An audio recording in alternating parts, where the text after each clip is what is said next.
Bicol. Nasa Legazpi. Nasa Legazpi. Ilang taon na? 49 years old. Sa 49, ano may status niyo po ngayon, ma'am? Widow. Widow. Nang ilang taon? Kamamatay lang nung Ha? March. Pero, hiwalay kami ng 22 years. 22 years kayong hiwalay bago siya namatay noong Pebrero. Nung March. Ano? 15. March? Pero hindi na kami nagsama. Ilan po yung anak ninyo? 4. Dalawa may asawa na at saka bunso ko, 22 years old. Sa 22 years Umuwi na... ako dati ako OFW, umuwi ako nung February. Ano namatay?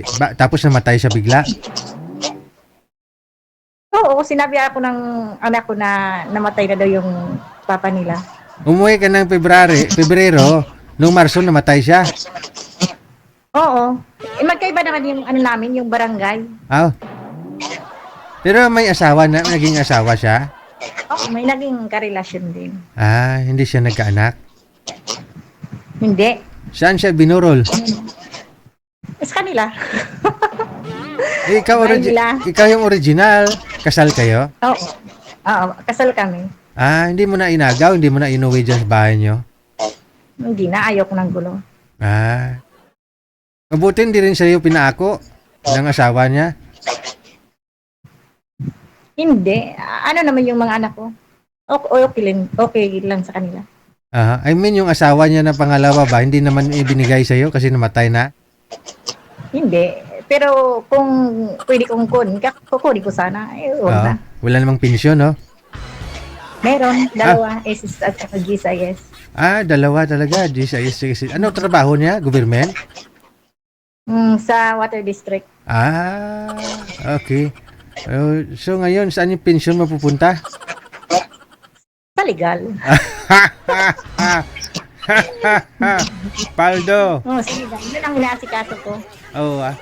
Right mo naman yun eh. Kasi siguro nung nag-abroad ka, yun po yung rason kasi para masuportahan mo yung mga anak ninyo. No? Opo, sa akin, ako lahat nagpalaki sa mga anak ko. So ngayon, sa 22 years na hiwalay ka sa kanya, hindi ka pa nagka-boyfriend? Hindi. Kasi di ba, once na nag-apply kang domestic helper, bawal di ba yon na na makipagrelasyon ka? Kung malaman. Focus lang ako sa pag-support sa mga anak ko. Very good. So ngayon, pwede ka na mag-boyfriend? Pwede na.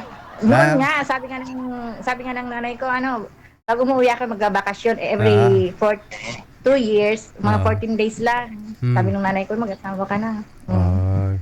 Sabi ko, basta lang maghanap ng asawa. Oo nga, no? So ngayon, ano po pinagkabalahan mo dyan? Wala pa. Nag-aasikaso kasi ng pensyon ng asawa ko. Wala ka nang balak mag-abroad ulit? Meron nga sana kasi yung bakasyon lang sana ako ng Pebrero. Pinapabalik ako ng April. Hindi na ako bumalik. May nag-aaral pa sa mga anak mo? Yung pangatlo, yung dalaga ko na lang. Carry mo yan. Kung may pensyon naman, okay na yan.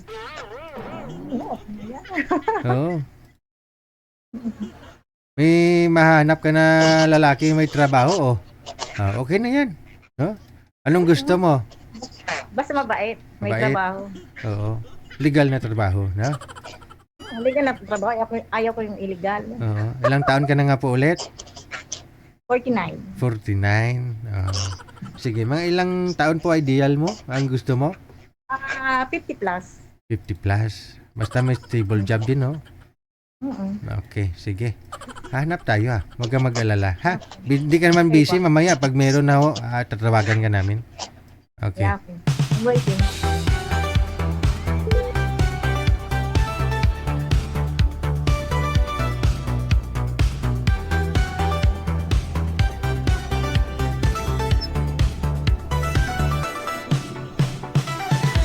PM lang kayo sa Viber. Nasa Viber si Madam, no? Kung gusto ninyo makilala si Madam Rosie, mahilig pala yan mag-swimming,